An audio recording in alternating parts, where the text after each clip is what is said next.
I am great. How are you? Fantastic. Well, I'm looking forward to it too. So let's jump in. Let's have some fun. The best piece of advice I ever received happened when I had to have been about 17 years old, 17. And I was walking on the streets of DC with my now wife. We were not married then. And there was a homeless guy. And that homeless guy, I don't know how we ended up in conversation, but that homeless guy taught me that day the value of people around you, despite what they look like. Wow. Okay. Right? Because he dropped some knowledge on us that day about respecting people that really rocked me at that point, because I would have just normally walked by a Right. random homeless guy. You Right? typically do that, right? Yeah, typically. But yeah, it taught me about the value that everyone has, It and that you reminds can me of learn a from people. story. You Absolutely. Absolutely. And it goes the other way too, is understanding that people have that bias. Right. right. And look, we can sit here and talk race, religion, all sorts of biases, right? Right. But the fact of the matter is, it's we judge each other by the cover. Doesn't matter what all the other stuff is, right? And so if you're walking into a place where you need to receive something, you need to be taken seriously. Sometimes it's important to consider, what is it that I look like walking in Right. here? How do I Exactly. present myself? Now, at the same time, I'm not saying that any of us should kowtow to society and just become what society wants us to be, right? Like, you have to still know where you are. Like, for me, I don't care where I go, I'm always in the hat. Right? And that's not changing. And, like, sometimes I go to restaurants and, like, sir, please take your hat off. And I'm going to respect your restaurant while I'm there and you ask me that, but I'm never coming back.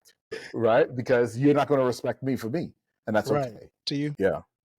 Yeah. So my very first mentor, Ed McIntosh, who's no longer with us, died a couple decades ago, actually.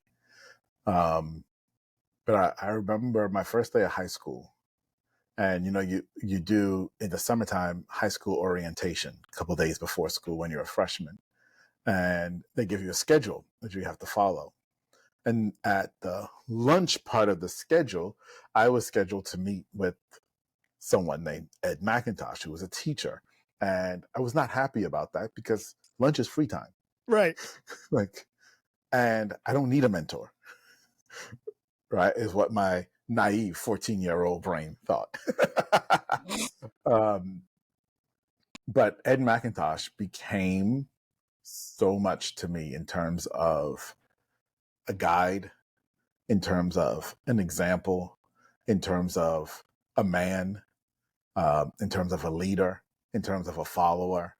And I learned an awful lot from him. And it's not just me, he's left a legacy, and there's a whole group of us who are now all grown men who trace back a lot of what binds us to Ed McIntosh. Yeah. Yeah. It's a long list of us. Yeah. You know, What made him and special? I think the thing that made Ed McIntosh special was it was never about him. And here's somebody who he was a teacher in a high school teaching science, who left a world where he owned one of the first Black art galleries in this country. He owned one of the first Black art galleries in this country. Okay. And so Wow. you're talking about somebody who has stature in a community and left that stature and left all of that to teach, and left it to teach to be able to pull guys like me aside and set us straight. And it was never about him. Every interaction you knew you had with him was, even when he was hard on you, even when it was stuff you did, you knew it was because he wanted you, and he saw greater in you, and he was trying to help you get there, and he was focused on that. And I think that's the thing that, when it all was said and done, that we all really appreciated and respected, because we knew we had somebody in him who truly, truly loved us for us and where we were going, not where he wanted us to go, what he wanted us to do. It's like Yes, everybody had yes, something. yes, yes. And you know, it's funny looking back on it now because we didn't realize it going through it that that's what he was doing, right? Right. And you know, we didn't realize it going through it that he had a different relationship with every single one of us because every single one of us needed something different in order to become who we needed to be. Yeah, Ed McIntosh was special. That's how Yep. you. Yeah, no, absolutely. So in 1996, myself and two friends started a company, and we were working in computers. So it was called a computer consulting firm because in 1996, that's what it was called. Right. Right? That's what it was. We were doing everything from laying cables to writing programs to building websites. And because we were a computer consulting firm and we were fixing printers and all sorts of stuff, and half the time we didn't even know what we were, you know, people would call, we would do work. And we're like, we got to figure it out. And so we were online on the web in 1996, searching for stuff, trying to find websites. And it was a chore, but we had a ton, and we had a ton of bookmarks. And bookmarks in 2024 suck in web browsers. They were way worse in 1996. So we just had this mass of stuff. And we got to a place where it was like, okay, we can't keep up with all of our bookmarks and what they all do and what information was on all of them. And so we said, well, what if we could figure out a way that we could search them? And so we could just type in a search and find an answer and know which websites to go to.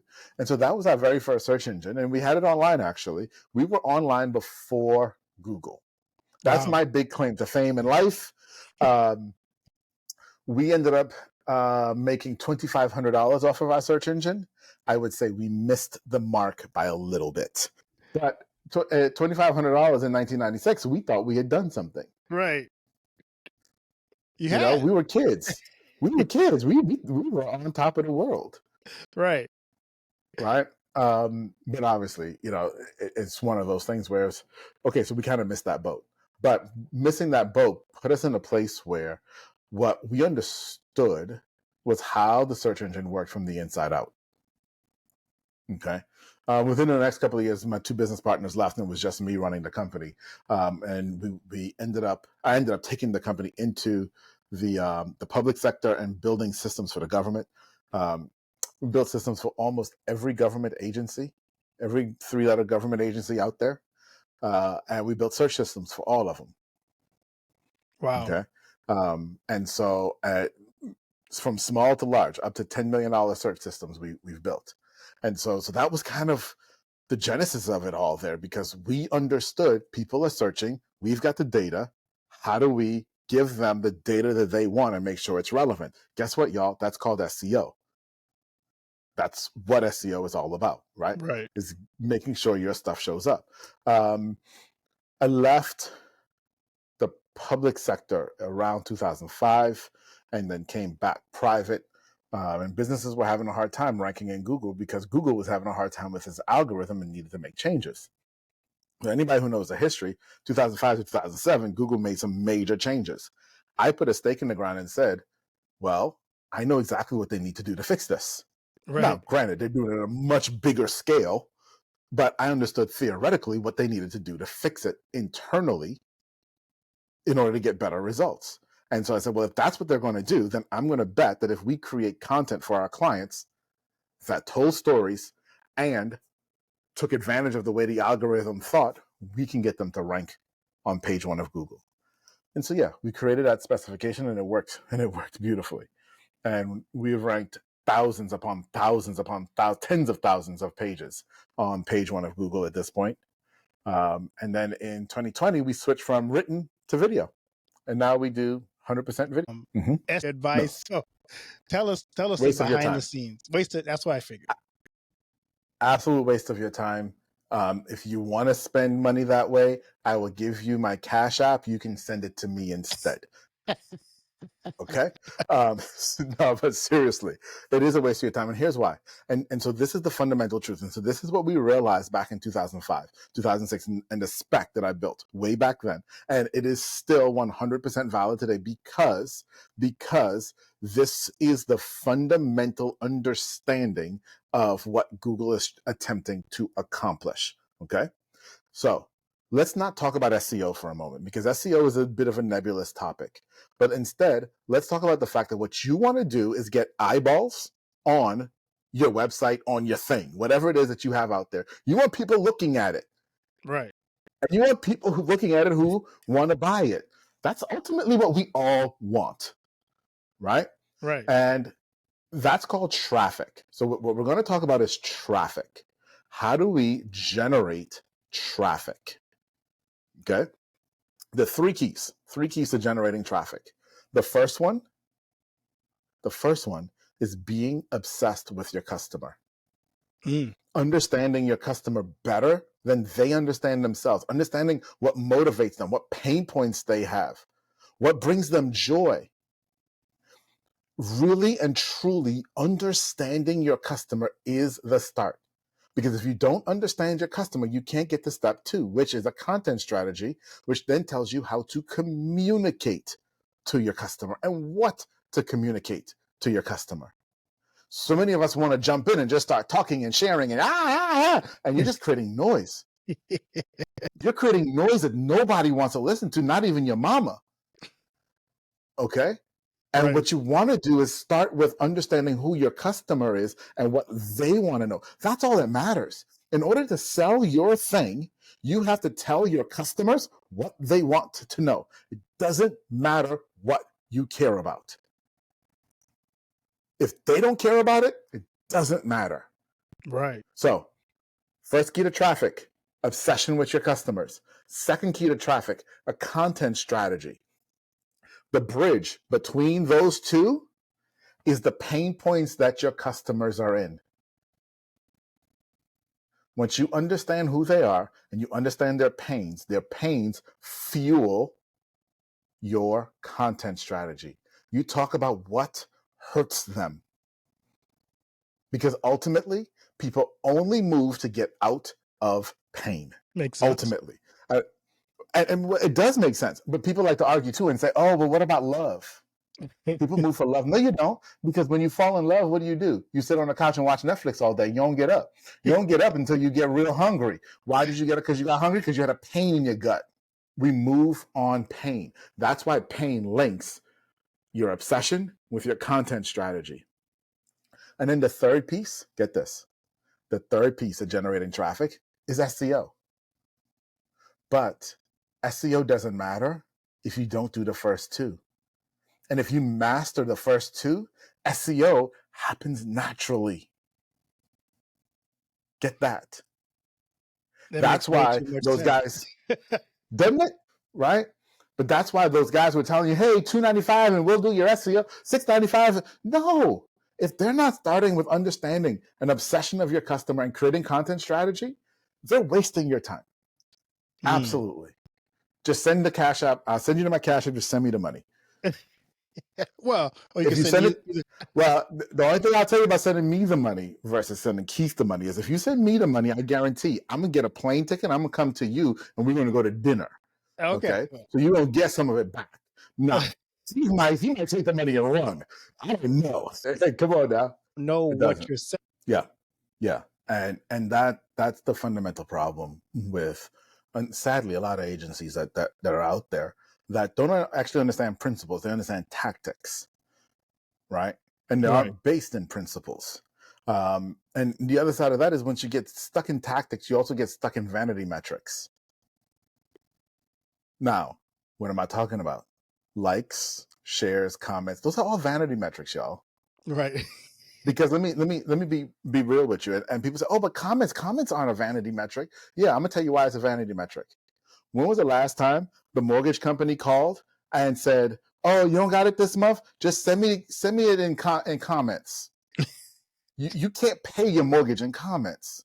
They do feel good and they set off all kinds of tingly inside of you. I get that. But that tingly inside of you don't mean jack. if it's not converting. The Right. tingling inside of you doesn't mean jack if it's the wrong people. Okay? It's about making sure you get the right eyeballs on your stuff. I don't care if it's 10 people. If you got 10 eyeballs and 4 sales, great. Absolutely wonderful. It's about getting the right eyeballs on your thing, I like not that. the vanity. Tell us Yes. some. Well, guess what? The keys don't change. Right. Okay. And that's one of the beauties. The things don't change. You still have to be what? Obsessed with Relevant. your audience. Yeah. That then leads you into understanding their pain points. That then leads you into a content strategy. All of that still plays. Okay. So it doesn't matter what the medium is. And so that's where you have to start. And I tell people the easiest way to do that, if you're just starting out, you've never created a video before, the easiest way to do that is to stop and think back through your customers and think up 2 or 3 of them that were the absolute best, your favorite customers. And now before they started working with you, and that's the key, before they started working with you, what were some of the questions that they asked you? And go back and remember those and write those down as best you can. Then when you create your video, answer those questions. You see, because what does that do? Well, sure, you didn't go through the painstaking exercise of being completely obsessed with your audience, but what you've done is you've gone and said, okay, this was my audience, this was my best audience, and so I at least know that I do like them. Now they've asked certain questions. Those questions were born out of their pain. You don't ask, what do you want to eat if you're not hungry? Right. Right? The question is born out of their pain. So now, if it's born out of their pain, remember, pain is the bridge over to your content strategy. And in your content strategy, you need to tell them what they want to know. Well, they asked a silly question. Answer that. That's what they want to know. That's what they want to know. So if you're just starting, that's where you start. Right there. Don't overcomplicate it. Yeah. Yes. And if yes. you're not talking, yeah. so I So agree let with me, you. If I could for a moment, here on this, because this is, let me just say what I'm going to say. How about that? Let me be straight with you, especially if you're a church listening to us right now. If you're putting out a message and it's not offending some people, you're not doing it right. You're not doing it right. You're trying to placate and be nice and say, well, Jesus said we were here to for the lost and to save everybody. No. Your church wasn't here to save everybody. Your church is here to save a specific set of people. That specific set of people. That's your audience. And people outside of your audience should be offended by you. Right. And that's okay. And it's okay because oh my gosh, they're going to hate me and they're not. So what? That's okay because they belong somewhere else and you've got a specific thing to do. Now, I'm going to tell you a real story here. So one of the things, and I don't think you know this about me, but I've pastored a church myself. I did not know that. No. Yes. I'm a former church planner. And so we pastored a church in what was the first deliberately integrated community in the United States. Okay. So just give you a sense of the community, right? That it was deliberately integrated. Okay. And we went in and I did church in a movie theater and we bought a list and we did mailings and we flyed people's cards and we put up road signs. And you know what it was? It was a really depressing looking guy in a jail suit standing inside of a prison. And it said, church shouldn't feel like this. Did we piss some people off? Yeah. Did my phone ring a lot with a lot of hate? Yeah. But we also brought in people who were Jews from the streets who were like, I'm done. I'm done. I need something. I've heard. I need more. We also brought in people who were strung out on drugs, who were like, you know, I felt judged in other places, and like I couldn't be myself. We brought in these people and we helped them move and we helped them grow. Now, I knew that that was our role. Our role was those people who were so dead and lost and scared that they needed a place that was going to be avant-garde enough to accept them. Right. And when they left, it was great. When they left and matured and went on to other churches, it was great because we did our part. You know, yes. Why are people opposed to? Well, it's the flash. There are a few things that happen. One is the flashy answer. The other one, which is very, very true, because we want to look cool. We want to be the superhero. We want to be right. You're right. We want to be that person. We want to be the influencer who gets the thousands and thousands and millions of likes. Yeah, sure, whatever. But then there's the other side that I deal with a lot with my clients, which is the curse of knowledge. That you know so much that you over communicate. Right. To the level where nobody understands what you're talking about. But they are. But it's not that. Right. It's because they've learned so much and they're so far inside that they forget what it's like to communicate to someone on the outside. Right. Right. I give you a perfect example. So before the show, I was telling you that I just got a new camera in. Okay. And I'm reading through the instructions on this new camera that I just bought. And it's talking about setting the date and time. So the first instruction is set a date and time. And I'm like, I can't find the power button. But instruction number 1 is set date and time. And I'm like, right. How? And that's sometimes how we communicate. We communicate and tell people, go set the date and time. They don't know how to turn a silly thing on. Right. Right. And it's because we're so far in and inside, and we have so much knowledge that it's hard for us to break that back down into simple things. That's a major problem with communication. Curious for you. Yeah, that's a great question. And thanks for asking that. And it may surprise the audience a little bit because it has nothing to do with video. It has nothing to do with SEO. No, right now what I'm most excited about is, and it's funny because you asked me the question and I answered you about Ed McIntosh earlier. And I never realized I shared that quality with him. That ability to see the best in people, to see where they're going and help them get there. And so right now I'm actually building a network of people who are ready to explore their inner superpower. People who are at that place where they know that they were called for more, that they've been stuck in neutral. And they need something to help them get unstuck because there's so much greatness that they need to do for this world. It ain't about them making tons of money or anything like that, but it's about the legacy and the impact that they can have on their part of the world with whatever it is that they do. So I'm super excited about that. I'm super excited about the opportunity and the people around me that I get to help with that and watch them grow and become, because that is beauty. Yes. So if I had to point to someone for 5 minutes, I would start by helping them understand that their individuality is their strength. So many of us run from our individuality and want to conform.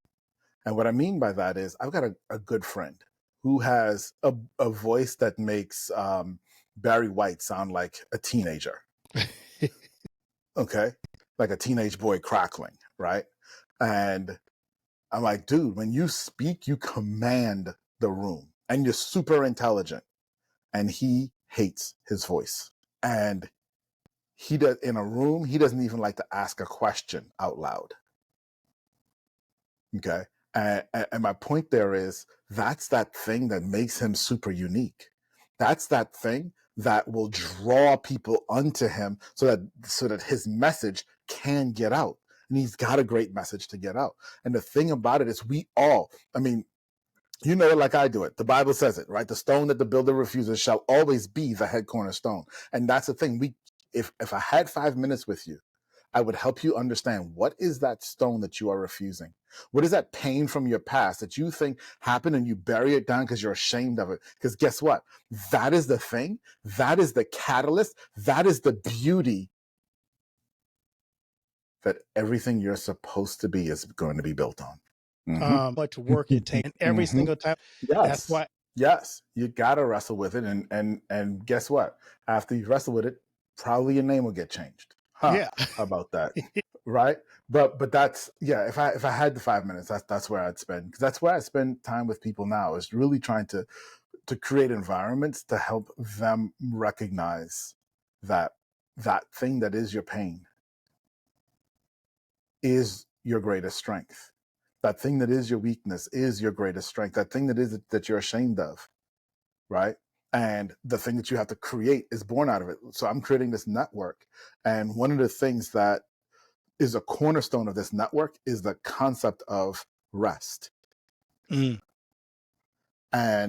it hit me like a ton of bricks, because I suck at rest. And it hit me. And he said that I had to create this and make rest the center of it, because all the other people like me are also afraid of rest and suck at it. And so and that's been the thing that we've refused. And so it needs, in order for your superpower to really come out, you have to be able to embrace rest. I'm like, are you freaking kidding me? I've been running from rest for 40 odd years. Why are we gotta start now? Yeah. So there are two sides of it for me.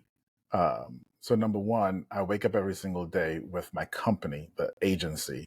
And one of the things that we've had the pleasure of doing is taking our staff international over the last 4.5 years or so.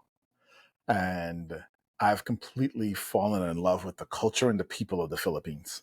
And recognizing that there are some amazingly talented people there who have no opportunity. Worser, if you will, is the reality that because people have started looking at it as a virtual assistant place, that they also think that these people are less than, and they get treated like it. Okay. But some of them are some of the brightest people around. And so I'm on a mission, company-wise. I'm on a mission to change the financial destiny of 100 Filipino families. Wow. Okay. Now, I'm not just talking about this generation. I'm talking generations to come. So we're working on generational wealth stuff, but we're dealing with little things. We had a lady on the staff realized she didn't have a fridge that closed. Oh my goodness. Her fridge door couldn't close. Okay. Had someone else didn't even have a stove. And you're talking about incredibly, incredibly bright people who just have no access to actually make money to afford the things to live comfortably. Okay. We just helped one of our staff members buy her very first car. And so yes. So with her, yes, she's now in a different place. She's got a car that's working. Her children see that. It changes the standard of living that her children are expecting. Right? And we keep working from there to change legacy, change generational wealth. So 100 families. That's my goal with the company. That's why I keep pushing with the company. The company makes great money. We don't need to make more, but we're making more so I can pay more people. Okay. So that's the goal there. On the other side, it's really, and I don't have a quantification of it, but when we talk about legacy, it's he saw the best in me and helped me bring it out. That's me. Yeah. Yeah. And we all need that. You know, we all need that.